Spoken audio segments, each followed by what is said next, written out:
Ինչ ազդեցություններ են ունենում ժամանակակից ալոպաթիկ պրեպարատները եւ ինչպես են աշխատում, սա կարծում եմ ավելի պետք է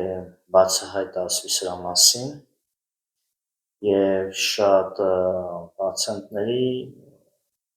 գոնե պետք է իմանալ պացիենտներին ինչ կողմնակի ազդեցություններ են ունենում եւ ինչ հետևանքներ են լինում։ Ժամանակակից պրեպարատները ալոպաթիկ իրենք ունեն կողմնակի ազդեցություններ գրեթե բոլորը։ Իսկ կողմնակի ազդեցությունները դա նոր հիվանդություն է, ինչպես է դա տեղի ունենում։ Այդ մասին առաջի անգամ համակարգեց Հանեմանը 1796 թվականին, ինքը լինելով ալոպատ, հրաժարվեց ալոպաթիայից, հիմնեց հոմեոպաթիան, տեսնելով, քանի որ տեսնում էր, որ չի սիմպտոմատիկ բուժումով ավելի շատ վնասում է պացիենտին, քան բուժում, եւ հասկացավ, որ հիվանդությունը ոչ թե պետք է ճնշել ախտանիշը, այլ ներսից դուրս հանել։ Եվ մինչև 1906 թվականը ալոպաթիան անցավ հետին պլան իր սիմպտոմատիկ բուժումով, իր տեղը զիջելով հոմեոպաթիային, հոմեոպաթիան արդեն այդ ժամանակ արդեն ալոպաթիան կոչվում էր հիմնադրույց, հենց այդ պատճառով, քանի որ դա բարբարոսական մեթոդ էր համարվում ախտանիշը կտրել, ճնշել, ոչ թե հիվանդությամբ զբաղվել, այլ ախտանիշներով։ Եվ 1906-ից Ռոթշիլդները, այսինքն ընդհանուր սկսեցին ֆինանսավորել ալոպաթիկ դեղագործությունը, այսինքն սկսեցին ալոպաթիկ պրեպարատներ ակտիվ արտադրել, քանի որ առաջներում էր դեղագործական բիզնեսը համարվում, ալոպաթիկ բիզնեսը համարվում առաջատար, այսինքն շահույթը մեծ էր, առաջատար բիզնես էր եւ երբ որ սկսեցին արդեն համակարգել եւ մասոնների ձեռքը անցավ այդ բիզնեսը, ավելի շատացան եւ գործաները եւ դրանց նույնիսկ պրեպարատները գովազդում են։ Եւ ալոպաթիկ միջոցները, այսինքն պացիենտը աստորեն կախվածության մեջ է լինում ալոպաթիկ միջոցից, այսինքն ժամանակակից պրեպարատներից ամբողջ կյանք։ Գրեթե դա վերաբերում է խրոնիկ հիվանդություններին, իսկ սուր հիվանդություններն վերածում են խրոնիկի։ Նույնիսկ այն պրեպարատները, որոնք հասարակության մեջ տպավորություն կա, որ ամենաքիչ վնասակարներն են, օրինակ պարացետամոլը։ Պարացետամոլը ինքը, եթե մարդը ամեն օր խմի պարացետամոլ 4-5 օր, հետո կես տարուց 1 տարի պետք է, որպեսզի լյարդը բուժվի, այն էլ հմուտ բժիշկ է։ Ասկոֆենը, որ շատ է օգտագործվում, նա 3 բաղադրություն ունի, այսինքն կաֆեին, ասպիրին, եթե չեմ սխալվում, եւ պարացետամոլ։ Պարացետամոլը էլի նույն վնասակարությունն է, ունի նույն տիպի վնասակար է օրգանիզմին, ասպիրինը նույնպես ունի իր կողմնակի բազմաթիվ ազդեցություններ, որոնցից մեկը արյան ընդհանուր կառուցվածքի վրա է ազդում, իսկ կաֆեինը, եթե այդ չափաբաժնով հաճախակի խմում են, ընկնում է ֆունկցիոնալ աշխատանքը լյարդի եւ թունավորում է կարող է առաջանալ, եթե հաճախ Անալգինը, որ նույնպես շատերն են սիրում, շատ մեծ վնաս է հասցվում ռեֆլեկտոր կապի վրա, այսինքն կենսական ուժ եւ հիվանդություն այդ կապն է խզվում եւ բլոկադայի է գցում, այսինքն դադարում է կենտրոնական նյարդային համակարգը տեսնել հիվանդությունը կամ տեսնում է մասնակի։ Այդ կապն է խզվում։ Եվ անալգինը շատ մեծ վնաս է հասցնում լյարդին,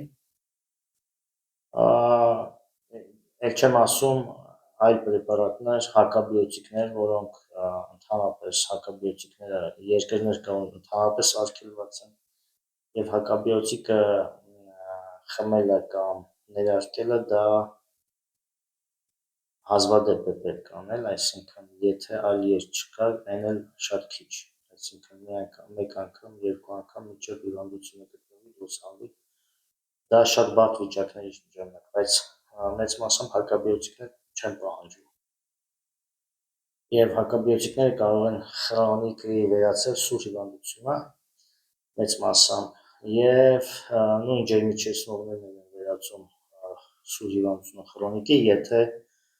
37-38-ի ժամանակ են իջեցնում։ Ջերմությունը օրինակ չի կարելի մինչև 40-ը իջեցնել։ Իջեցնելով հիվանդությունը վերածնում են խրոնիկի։ 39-40 մինչև պետք է սպասել։ Ուրեմն հիմնական ժամանակակից գրեթե բոլոր պրեպարատները ունեն կողմնակի ազդեցություններ, այսինքն դա ինչ է նշանակում։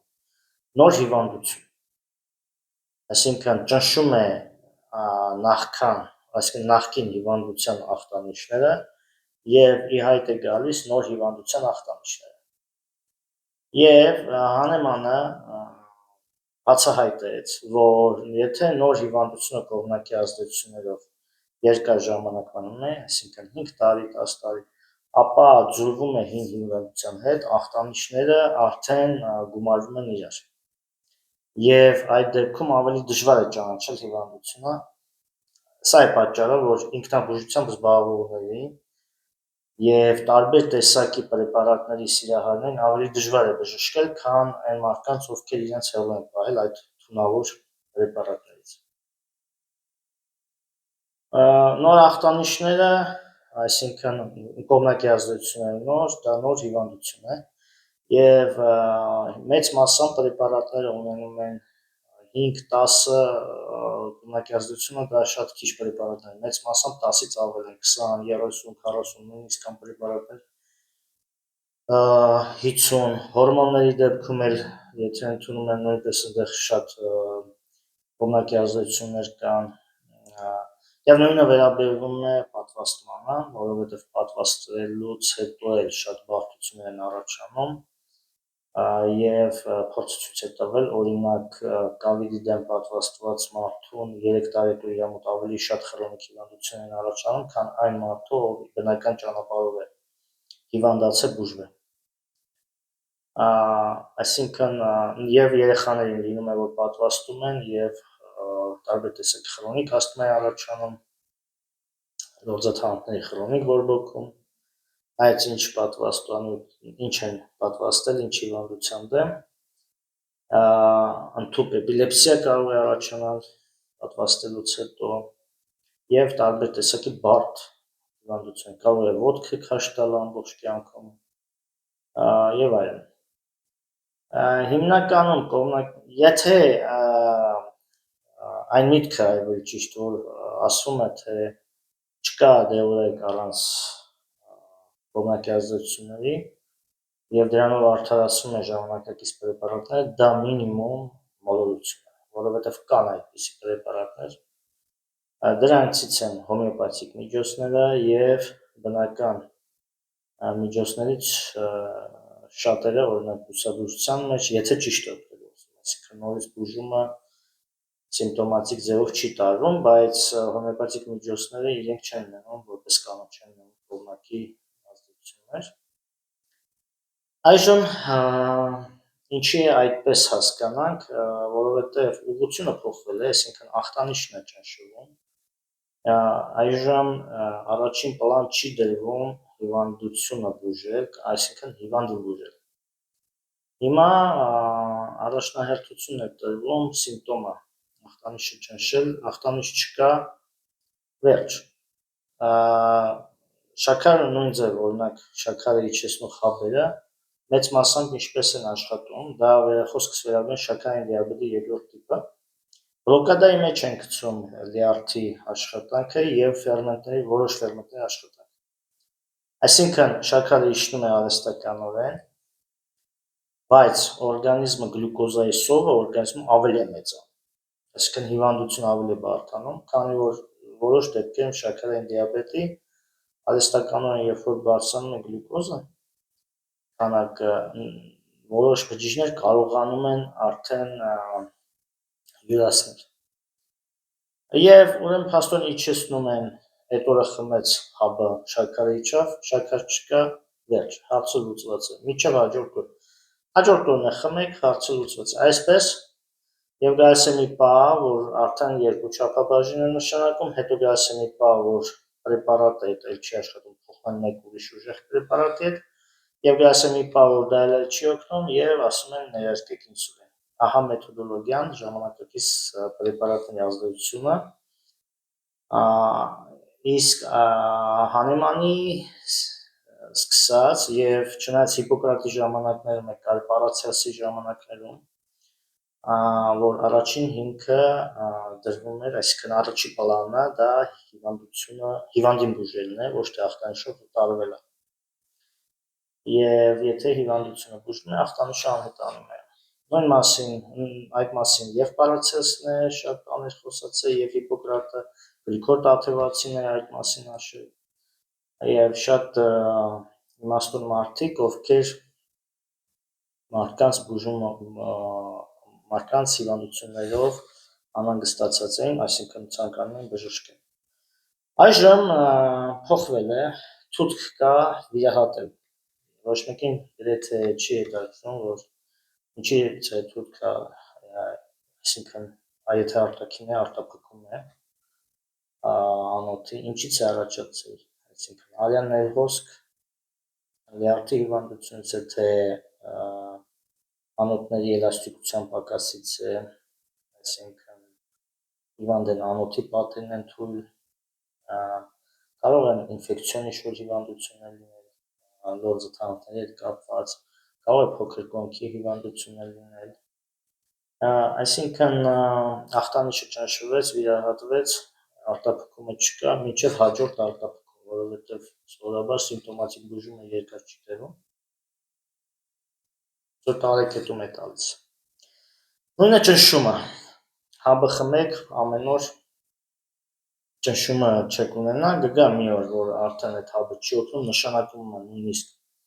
2-3 հաբ, օրվա 2-3 անգամը, դա ընդհանրապես ինքնավճնչացման ճանապարհ է։ Եվ հասնում է նրան, որ դրանք էլ չեն օգնում, որովհետև այդ հաբերը ավելի են բորբոքում